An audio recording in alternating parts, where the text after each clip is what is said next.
Allahu Akbar, Allahu Akbar.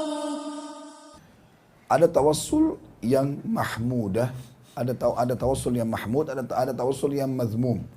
Tawassul yang dibolehkan, tawassul yang tidak dibolehkan. Kalau kita bertawassul dengan orang-orang soleh yang masih hidup, orang tua kita misalnya, guru kita, ada teman-teman kita yang soleh dan solehah, ya, bagi laki-laki soleh, bagi perempuan solehah, maka dia bilang doakan saya masih hidup, itu boleh dalam Islam. Karena beberapa sahabat datang kepada Nabi SAW dan berkata, ya Rasulullah doakan saya, ya Rasulullah doakan orang tua saya. Seperti Abu Hurairah radhiyallahu anhu pada saat minta kepada Nabi SAW agar Rasulullah mendoakan ibunya agar dapat hidayah, dan akhirnya dapat hidayah masuk Islam. Ini biasa ini, dan kita tahu setiap muslim ketemu muslim yang lain, kalau dia temukan saudaranya lagi sakit, dia bisa mengatakan tahur ma'asyifa la ba'sa alaika. Semoga ini jadi pembersihan dosa-dosamu dan semoga tidak menyusahkanmu, dan semoga engkau akan sembuh dalam waktu yang dekat dengan izin Allah. Sunnah kita doakan saudara kita muslim. Kalau kita jenguk sakit ini misalnya, atau kita bertemu, ini boleh. Berarti kita meminta bertawassul dengan orang soleh yang masih hidup, boleh, gak ada masalah. Tawassul juga yang dibolehkan adalah orang bertawassul dengan amal-amal solehnya sendiri. Boleh dia mengatakan misalnya, ya Allah, saya pernah berbakti sama kedua orang tua saya. Misal bapak ibu ingat dulu 5 tahun yang lalu pernah temanin ke rumah sakit atau apalah ya. Dan bapak ibu merasa itu ikhlas sekali. Sekarang lagi ada masalah dihadapi. Bapak ibu bisa mengatakan, ya Allah, saya pernah membantu ibu saya atau ayah saya di rumah sakit. Sampai saya, antara kita sama Allah saja, saya mengeluarkan biaya sekian. Kalau itu ikhlas karenamu, selesaikan masalah saya sekarang. Itu boleh kita namanya bertawassul dengan amal soleh kita. Ini kan masyhur dalam hadis yang 3 orang, dalam hadis Bukhari, terkurung dalam gua. Akhirnya mereka gak bisa keluar. Salah satunya mengatakan, tidak ada yang bisa menyelamatkan kita sekarang kecuali Allah. Dan mari kita sebutkan masing-masing amal soleh kita. Yang satu bilang, saya punya seseorang kenalan wanita yang sangat saya cintai, suka sekali. Tapi saya setiap kali ingin mendekat ke dia, selalu dia nolak. Tapi saya menginginkan, satu waktu dia butuh duit, datang ke saya, lalu saya tawarkan, saya akan kasih kamu duit, tapi syaratnya kau harus serahkan dirimu. Maka dia pun serahkan dirinya, ya Allah. Pada saat saya sudah berada di antara dua pahanya, tinggal meletakkan kemaluan di kemaluan, berzina. Dan ini perempuan yang sangat saya cintai. Artinya beda dengan perempuan umum yang tidak dicintai. Dia menggebu-gebu ingin menzinainya. Maka perempuan itu mengatakan, hai fulan, bertakwalah kepada Allah. Takutlah kepada Allah, jangan kau letakkan cincin kecuali pada tempatnya. Artinya kalau kau sudah nikahi saya, silakan. Kau harus takut kepada Allah, saya ini lakukan karena terpaksa. Maka saya tinggalkan itu, ya Allah. Kalau saya tinggalkan itu ikhlas karenamu, keluarkan kami dari gua ini. Bertawassul dengan amalnya. Maka pada saat itu pun pecah batu yang menutupi pintu gua mereka. Tetapi belum bisa keluar.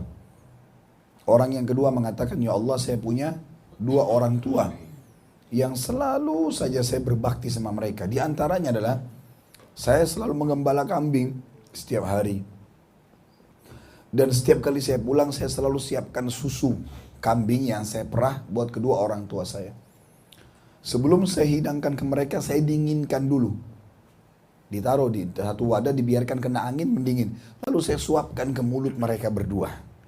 Satu hari saya pernah pulang telat saya pulang. Saya temukan mereka berdua sudah tidur. Maka saya pun takut mengganggu mereka tidur. Saya memegang wadah susu itu dengan tangan saya semalam suntuk sampai pagi. Karena takut mengganggu mereka. Sementara anak-anak saya menangis di dekat kaki saya karena kelaparan. Pada saat mereka sudah bangun, maka saya pun menyuguhkan susu itu kepada keduanya. Dan mereka tidak tahu ini kalau semalam suntuk saya nunggu ini. Tidak tahu. Orang tuanya tidak tahu. Kalau itu ikhlas karenamu ya Allah, keluarkan kami dari gua ini. Maka pecahlah lagi batunya. Terakhir orang yang ketiga mengatakan, saya pernah punya pegawai yang bekerja dengan saya. Kemudian satu waktu tiba-tiba dia pergi belum mengambil gajinya tanpa izin. Maka gajinya itu pun saya investasikan. Saya belikan beberapa ekor hewan, kambing, unta, dan sapi. Dan ternyata dengan hikmah Allah, itu semua jadi banyak. Jadi banyak, jadi satu lembah penuh dengan unta, sapi, dan kambing. Beberapa tahun kemudian dia datang lalu mengatakan, hai Tuan, bertakwalah kepada Allah. Pernah saya tidak ambil gaji saya beberapa waktu. Maka berikan kepada saya. Maka saya pun berkata padanya, apa kau lihat lembah itu? Dia bilang, iya. Itu semua punyamu. Gajimu dulu saya investasikan. Maka dia pun ya Allah mengambil semua satu lembah tanpa meninggalkan satu ekor pun buat saya. Kalau itu ikhlas karenamu keluarkan kami dari gua ini, maka pecahlah batu tersebut kemudian mereka keluar. Ini namanya bertawassul dengan amal soleh. Ini boleh. Yang ketiga, bertawassul dengan ayat-ayat Allah, Al-Quran. Misal dalam membacanya, dalam pengobatan, ya, seperti ada beberapa ayat-ayat Al-Quran yang pernah diajarkan baginda Nabi SAW untuk pengobatan sihir misalnya, racun, ya. Seperti ayat-ayat tentang pembatalan sihir, penyihir Fir'aun oleh Musa alaihissalam. Nah ini ada disebutkan dalam hadis-hadis Nabi SAW. Maka kita menggunakan ayat-ayat yang sudah diajarkan oleh Nabi SAW dan dicontohkan, kemudian kita baca pada saat itu. Ini boleh namanya bertawassul dengan ayat-ayat Al-Quran. Boleh juga bertawassul dengan yang keempat, asma wa sifat, nama-nama dan sifat-sifat Allah. Kita bilang misalnya, ya Ghafur, ikfirli, wahai zat yang maha pengampun, ampunilah aku. Gunakan nama Allah dulu. Karena Allah mengatakan dalam Al-Quran, a'udzubillahi minasyaitonirrajim, walillahil asma'ul husna fad'uhu biha. Sesungguhnya Allah memiliki nama-nama yang mulia, maka gunakanlah dalam doa-doa kalian.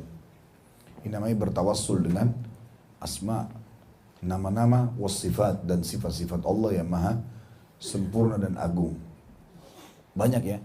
Ya Rahim, irhamni, ya Razzaq, urzukni, zat yang maha pengasih, kasihanlah aku, zat yang pemberi rezeki, berikanlah aku rezeki, ya Syafi, ishfini, wahai zat yang pemberi kesembuhan, sembuhkanlah aku, dan seterusnya. Ya. Ini berarti kita tawassul. Sementara tawassul yang tidak dibolehkan adalah tawassul kepada benda-benda mati. Tadi sudah banyak kita kasih contoh, kuburan lah, pohon lah, jimat lah. Ya. Ini semua bertawassul pada hal-hal yang tidak dibolehkan. Karena tidak pernah ada contoh dari Nabi SAW dan juga para sahabat. Dan ingat contoh yang saya bilang tadi. Sama sekali tidak pernah ada sahabat dalam riwayat datangi kuburan Nabi SAW. Ini penting. Karena di Indonesia kuburan sangat dikultuskan ini. Melampaui batas. Luar biasa. Kenapa kita bacakan salawat untuk Nabi Muhammad SAW, teman-teman sekalian? Bukankah Nabi sudah diampuni dosanya? Salawat itu apa? Minta agar Allah tambahkan rahmat dan karunia-Nya untuk Nabi SAW. Bahkan Nabi mengatakan, siapa yang membacakan salawat untukku sekali, Allah akan berikan kepadanya salam jawaban. Allah berikan dia berkah juga 10 kali. Motivasi, ibadah. Hari Jumat disuruh perbanyak salawat. Gitu kan? Di sini kita baca salawat. Untuk apa baca salawat, teman-teman? Bukankah Nabi SAW sudah diampuni? Kata ulama, karena Nabi pun masih membutuhkan rahmat Allah. Apalagi kalau orang biasa. Bagaimana bisa kita minta dari dia? Dianya yang butuh dengan kita. Orang tua kita yang mati, guru kita yang mati, mereka yang butuh itu. Kita berdoakan, datang ke kuburan, dianjurkan salam dan mendoakan si mayit. Sehebat apapun dia. Oh, Nabi Muhammad SAW saja manusia yang paling hebat, kita masih bacakan salawat kepada beliau. Sallallahu alaihi wasallam. Jelas sampai sini Bapak Ibu sekalian. Ini karena berbahaya sekali, kita di Indonesia tidak faham, padahal syirik ini bahaya.